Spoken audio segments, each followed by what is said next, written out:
Okay, it's going to be a review of NXT Vengeance Day 2023.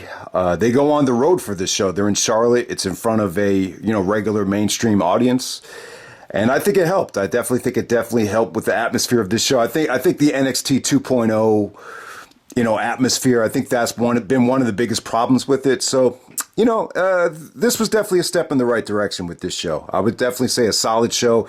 Wouldn't recommend sitting through the whole thing. I thought match of the night was the first match. You got Wesley taking on Dijak, formerly known as Donovan Dijak, for the NXT North American Championship. This was good.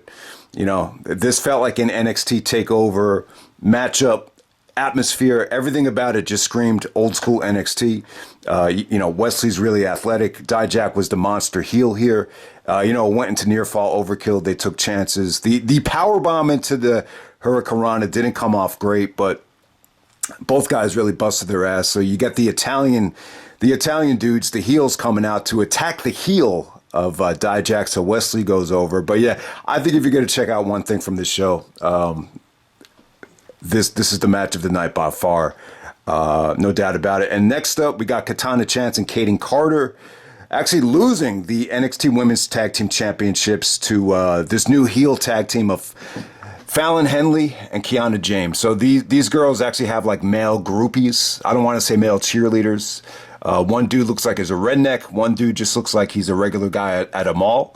But yeah, their reign comes to an end with Katana and Kayden. They were good though. I think they have a lot of potential. Some of their double team moves and tag team work was pretty entertaining here. But we got the new tag team champions, this new heel tag team champions team, and definitely probably the weakest match of the night, but there was definitely some good things about it.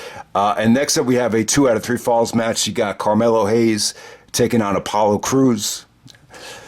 A good experience for both guys. I thought Carmelo came off like a great heel here.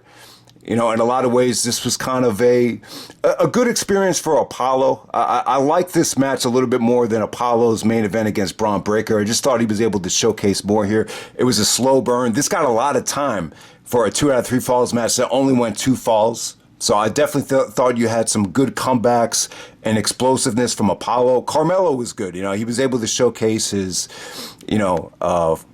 finesse with his offense, but at the same time, he was able to showcase how, nasty he could be as a heel. So I thought there was a lot to like there from Carmelo. So he wins 2 falls straight. He actually makes him tap with the crossface.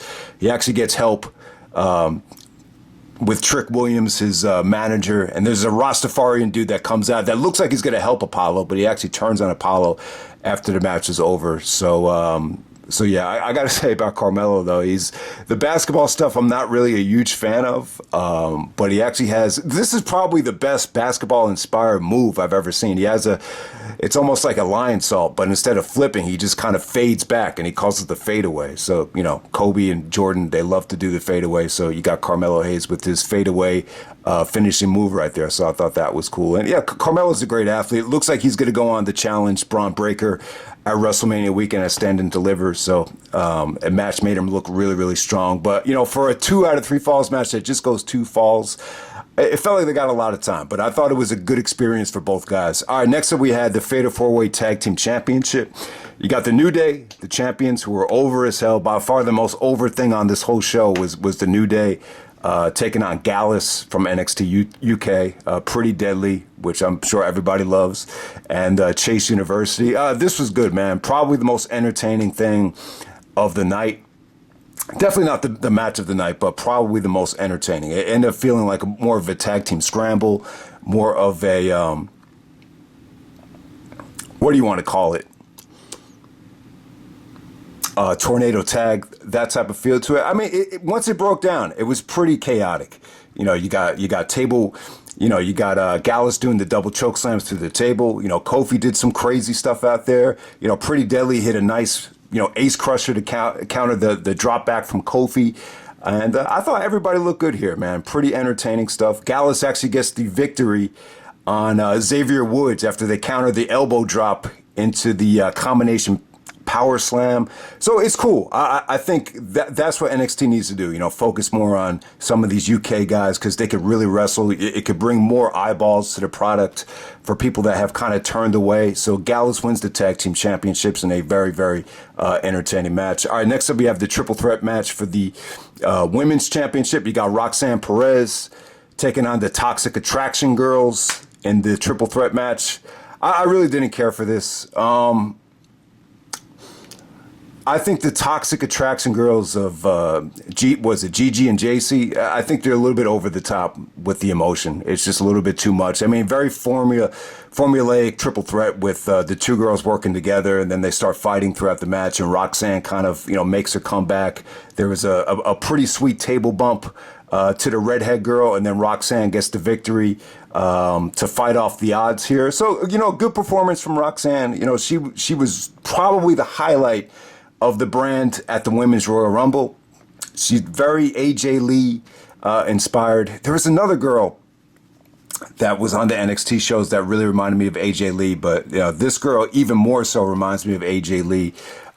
Just, very pretty, very skinny, great personality, very attractive, and at the same time brings a lot of positive energy to the show. So I think Booker T actually trained her. Booker T was on commentary, and he was talking about how she took a bus ticket to go to the Booker T school in Houston. So so there we go with that. I would definitely say that the female matches were probably the weak links of the night. And then the main event, we got Bron Breakker defending the title against Grayson Waller. This is going to be a steel cage match. It was okay. I mean, a very, very satisfying match.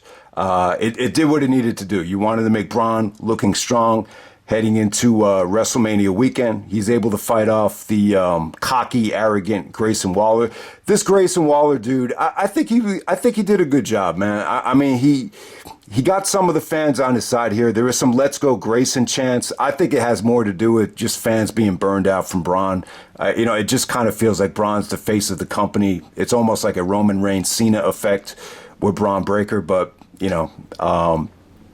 but there was some good stuff here. Grayson is like that. Reminds me of the annoying kid at school. His gimmick is that he's more focused on making things go viral than actually winning. But yeah, I mean, it was really good stuff. Bron was able to, counter and prevent a lot of the action from Grayson. And at the same time, Grayson did some, dirty things, some nasty things, low blows. And, I thought his offense looked good. He's not a bad worker, not a bad character, not a bad gimmick. But Bron is able to, get his revenge. There's some pretty, heated dialogue between before the finish from Bron. He's like, yeah, talk trash now.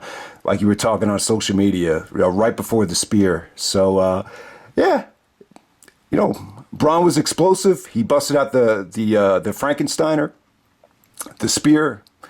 And yeah, he looks great, man. He's a hell of an athlete. So we'll see what happens there. But it just feels like he's been champion for a long time at this point. So I don't know. I don't know how much longer he could remain champion without some sort of character change. But yeah, I mean, this show right here, I think it's a skippable show. There's definitely some things to like. I think the opener definitely had an NXT takeover type of feel to it. Some of the matches, could have gotten better crowd reactions. Carmelo and Apollo, it was a good experience for them, but, there were parts of the match where I did feel like they struggled.